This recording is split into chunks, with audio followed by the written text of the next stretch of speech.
Tudo bem, voltei. Então, eu voltei porque na verdade eu gosto de vocês muito. Também gosto de vocês, mas na verdade a gente precisa continuar a discussão. Então, vamos falar sobre as diferentes linguagens audiovisuais, tá bom? Então vamos lá. É só um trechinho também, como tudo nesse início dessa disciplina, é tudo bastante superficial, é só para a gente poder ter uma ideia geral antes da gente chegar na parte que nos interessa realmente, que é produção. Então, para chegar na produção, tem que dar esse contexto histórico de tudo isso que está acontecendo, ou aconteceu, bem por cima, uma história bem superficial, mas só para vocês entenderem, até a gente chegar na parte de construção de uma produção audiovisual, enfim. São muitas as possibilidades de construção de linguagem cinematográfica, né? Então, por causa dessa maleabilidade, né? Enfim, é difícil categorizar as diferentes linguagens audiovisuais, né? Você vai encontrar aí um sem número de livros e pessoas que categorizam cinema, enfim, uma infinidade de categorias malucas, tá?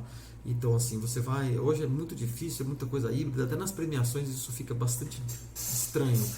Tem uma premiação bastante famosa, né, que encaixa às vezes assim, a melhor ator em comédia musical ou não sei das quantas, aí melhor atriz em drama ou filme para não sei o que, aí melhor fulano em filme para televisão. Então é muito difícil de encaixar em categorias precisas, né? Então, por exemplo, o que diferencia essas narrativas, será que é uma maneira certa de categorizar isso? Então, por exemplo, assim, se é um romance, uma comédia, um drama, uma ficção, uma aventura, ou um filme de ação, ou ficção científica, enfim, isso é uma maneira certa de categorizar? Então, é difícil, isso é muito difícil, é uma decisão muito pessoal, e é melhor, por exemplo, talvez a gente diferenciar essas narrativas, ou para nós que somos produtores de comunicação, talvez não seja tão eficiente a gente categorizar as narrativas dessa maneira. Eu acho mais interessante a gente categorizar elas devido à sua intenção, ou sua intencionalidade, ou à sua finalidade, ou até mesmo para quem ela se destina. Sabe? Eu acho mais eficiente para a gente que é produtor de comunicação, a gente categorizar as nossas produções audiovisuais dessa maneira. Então, se a minha intenção é essa daqui, ou a finalidade do meu filme é esta, ou o público para o qual ele se destina é esse. Você delimitar pelo público pode ser tão eficiente quanto você encontrar uma categoria dramática, por exemplo. Então, para nós é tão eficiente quanto no cinema se categoriza de uma outra maneira. Então, por exemplo, quando você pega um filme de grande orçamento, né, um blockbuster desse, você também tem uma determinação, por exemplo, para quem que você está, qual é o seu público principal. E esse público principal gosta de um tipo de cinema, gosta de um tipo de roteiro, gosta de uma maneira de presenciar cenas, gosta de um tipo de ação, gosta de um tipo de personagens, do desenvolvimento de um jeito X de desenvolver o personagem. Se você pegar uma pessoa da minha idade, né, com outro perfil, por exemplo, ou uma pessoa mais velha do que eu, com outro perfil socioeconômico, com outro perfil social, por exemplo, ou enfim, outro perfil que não seja nenhum desses, mas um perfil, por exemplo, cultural, diferente do meu, talvez goste de um tipo de cinema muito diferente daquele que eu gosto. Por exemplo, eu e minha esposa, que somos casados, temos muitas coisas compatíveis, né? Então a gente... nós estamos juntos há muito tempo, nós temos algumas incompatibilidades cinematográficas, né? A gente tem às vezes, dificuldade de escolher o que a gente quer ver no cinema, porque a gente tem que fazer muita concessão, porque um gosta de um tipo, outro gosta do outro, então é difícil a gente se encontrar no meio do caminho. A gente se encontra a maioria das vezes no meio do caminho que a gente quer em conjunto assistir. Às vezes a gente vai ver o que o outro quer ver, às vezes a gente encontra o que os dois gostariam de ver, né? Coisas unânimes são sempre difíceis de serem encontradas, mas enfim, para nós da produção audiovisual relacionada à comunicação, tanto publicidade quanto jornalismo, eu prefiro que a gente fique com a intenção, a finalidade ou para qual pessoa, ou público, ou nicho se destina à produção. Então, um exemplo de como essa intenção, por exemplo, interfere na produção audiovisual, você pode pensar, por exemplo, na relação entre cinema e televisão. Qual que é a intenção? Entendeu? Interfere. Porque essas duas coisas, né, se produzir, por exemplo, um filme para televisão ou produzir novela, por exemplo, é muito pouco diferente na arte técnica de produzir as cenas. As técnicas são muito parecidas, mas os objetivos e o público-alvo são completamente diferentes. Então, quando você for começar a elaborar ou produzir seu vídeo, começar a pensar no seu vídeo, pense para quem se destina. Essa é a primeira coisa.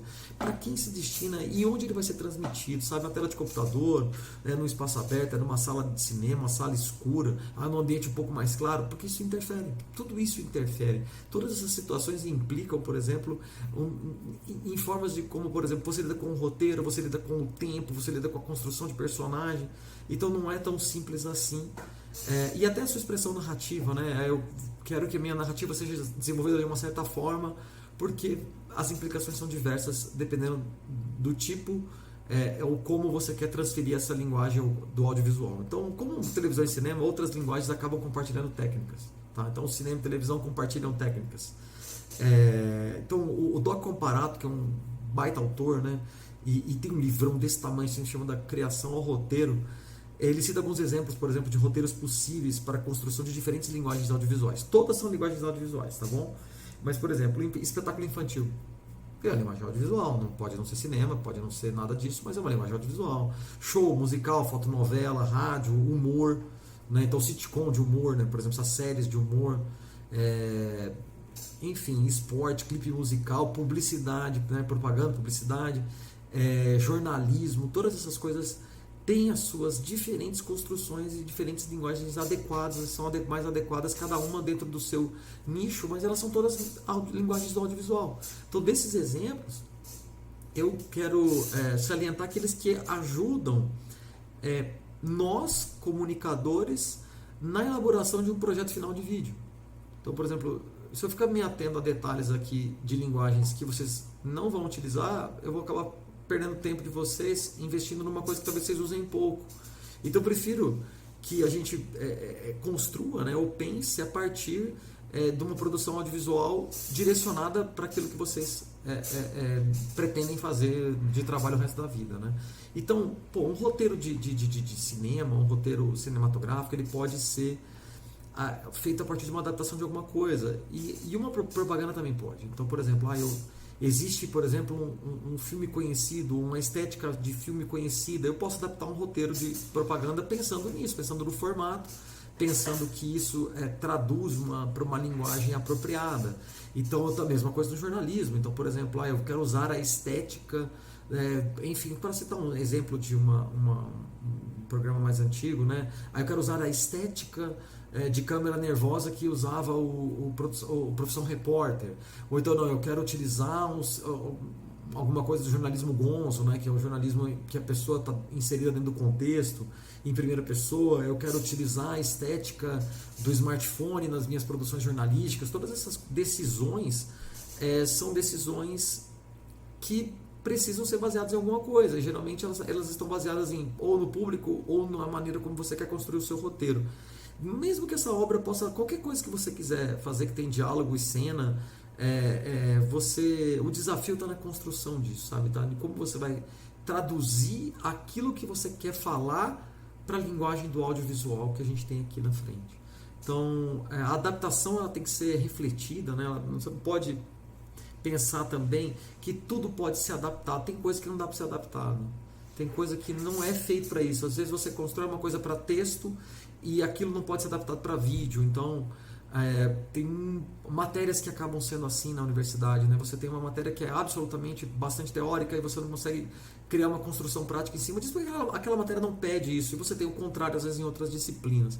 Então, a adaptação tem que ser bastante refletida se você quer fazer uma adaptação de alguma coisa, porque nem toda obra é passível de ser adaptada, ao mesmo tempo que toda adaptação tem que ter uma inovação, então não pode ser simplesmente uma tradução, uma réplica, porque se eu pensei uma coisa para quadrinhos, não adianta eu transferir isso para o vídeo, porque vai dar errado.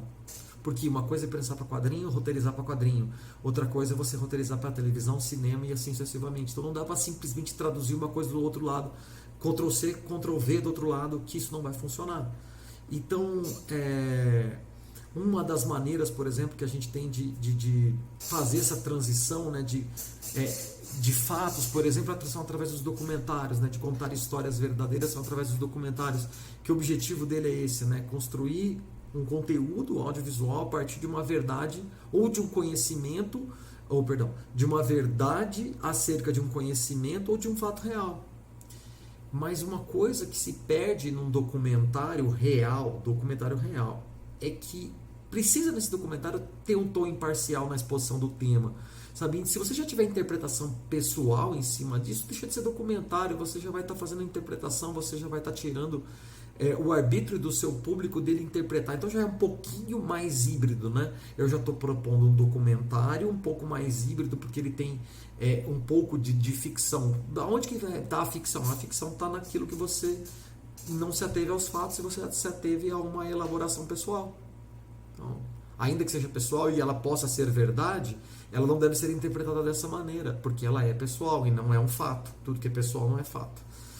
Depois vocês podem conversar até com o pessoal da semiótica, que daí eles vão dizer para vocês que não existe verdade, que a verdade é uma pura interpretação. Isso é uma loucura que a gente deixa para outros professores aí, mas isso é um assunto para outras disciplinas lá no terceiro semestre da disciplina de semiótica, e lá vocês percam os parafusos, o resto dos parafusos de vocês. Aqui a gente vai ficar com essa interpretação mais simples aí, tá? Então, o documentário, ele acaba podendo, por exemplo, ser utilizado de uma série de maneiras, né? Pode ser um documentário investigativo, pode ser uma pesquisa, pode ser até um trabalho de campo. Então, eu vou fazer um documentário sobre produção de audiovisual. Então, eu vou filmar os bastidores das produções audiovisuais e vou entender como aquilo funciona, enfim. Mas nesse caso, né, é só depois do material reunido que você faz um documentário, você planeja ele, né? Você realmente vai lá e pensa assim, não, eu vou na produção deste comercial ou deste filme para filmar os bastidores. Lá eu pretendo fazer isso, isso, isso e aquilo. Mas pode ser que nada daquilo que você planejou aconteça. Apesar do planejamento ser necessário, pode acontecer que nada daquilo que você planejou aconteça. Então o roteiro vai servir mais como um guia e uma orientação, porque a realidade acaba interferindo muitas vezes de maneira imprevista, né? E essa frase não é minha, essa frase também é do Comparato, né, lá do livro dele da criação roteiro. Então você tem que ter essa ideia no documentário. Pô, eu posso chegar lá e não acontecer tudo diferente daquilo que eu pensei, e eu ter que recriar o meu roteiro a partir daquele material que eu tenho. Então é muito importante, né? O roteiro, por exemplo, de programa educativo é uma outra maneira. Depois, isso aqui é um vídeo educativo, né? E qual que é o roteiro que eu estou utilizando? Estou utilizando minha apostila como roteiro. Então a estrutura da minha fala está toda baseada num conteúdo de uma matéria, num documento de apostila. Então minha apostila está comigo, eu fiz um compilado a partir dela, eu vou dando umas olhadinhas nesses compilados que eu estou falando aqui para poder falar essas histórias para vocês que eu estou dizendo. Então o objetivo do vídeo educativo, inclusive, é unir esse conhecimento técnico de produção audiovisual. Então, por exemplo, tem um enquadramento aqui, tem um fundo que é pouco distrativo, porque eu estou muito no primeiro plano, né? Se vocês se concentram em mim, então o vídeo educativo tem que ter essa pegada. Eu não posso, por exemplo, ficar inserindo um monte de coisas malucas na tela, porque isso acaba sendo um fator muito, muito distrativo. Da mesma maneira que eu não posso ficar aqui só falando, é importante que tenham outras interações para que vocês se sintam movidos a continuar assistindo o vídeo. E também ele não pode ser muito longo, a gente entende isso hoje na sociedade mais moderna. Antigamente as videoaulas eram imensas, enormes, de 1 hora, 2 horas de duração. Os programas na televisão dos telecursos, antigos telecursos, eles tinham 1 hora, 1h30 de duração, eram longos demais, né? Então hoje a gente pede um pouco mais de drops, a gente quer coisas mais curtas, enfim. Então o desafio é unir esse conhecimento técnico da produção quanto o conhecimento científico ou a experiência que quer transmitir, né? Então eu vou inserindo coisas às vezes que não estão na minha apostila, eu vou falando coisas que aconteceram comigo durante as aulas que acabam servindo como um complemento teórico ou como uma ilustração sobre alguma coisa que aconteceu, e assim sucessivamente. Então o que tem que integrar realmente é as potencialidades de cada assunto e a transmissão daquilo que você quer dizer, né? Independente da linguagem que vocês escolham, o importante é ficar atento aos 3 movimentos, tá? Então, o que você quer passar, ou seja, a ideia do que você quer desenvolver, o como você vai transmitir ela, quer dizer, qual planejamento você vai fazer, que inclui aí, ó, então, peraí, nós temos primeiro uma ideia, depois, que a ideia é o quê? Então, o que eu quero dizer, o que é a ideia? Depois eu tenho como eu vou transmitir isso? Isso já passa por roteirização e conhecimento técnico. Então, por exemplo, assim, como que eu vou roteirizar isso? Eu vou fazer um storyboard disso? Eu vou filmar de que maneira? Onde eu vou fazer esse filme e tudo mais? E por último, que daí a linguagem para que ou para quem ela se dirige, né? Qual o caminho a gente vai seguir a partir daí para eu ter uma busca de uma linguagem audiovisual própria? É realmente muito difícil de precisar e dizer assim, ó, faz isso que vai dar certo. Então eu tenho uma ideia, por exemplo, que eu vou passar para vocês nos próximos vídeos, do que eu considero ser um bom caminho, mas vocês podem encontrar os outros caminhos ou até os caminhos de vocês. Mas aqui nessa disciplina a gente vai seguir esse caminho que eu vou passar para vocês a partir de outros vídeos que vão seguindo, tudo bem? Então a única coisa que vocês precisam fazer primeiro é refletir e planejar com dedicação. E aí mobilizar, por exemplo, suas experiências pessoais, as coisas que vocês vivenciam, enfim, as imagens da memória de vocês, filmes preferidos, para garantir que o vídeo de vocês tenha um maior nível de criatividade ou maior nível de inventividade e originalidade, para até que vocês cheguem numa linguagem própria. Tá bom? Obrigado, gente. Por enquanto é isso. Na próxima a gente vai falar sobre os 2 gêneros básicos do audiovisual. Valeu, um abraço.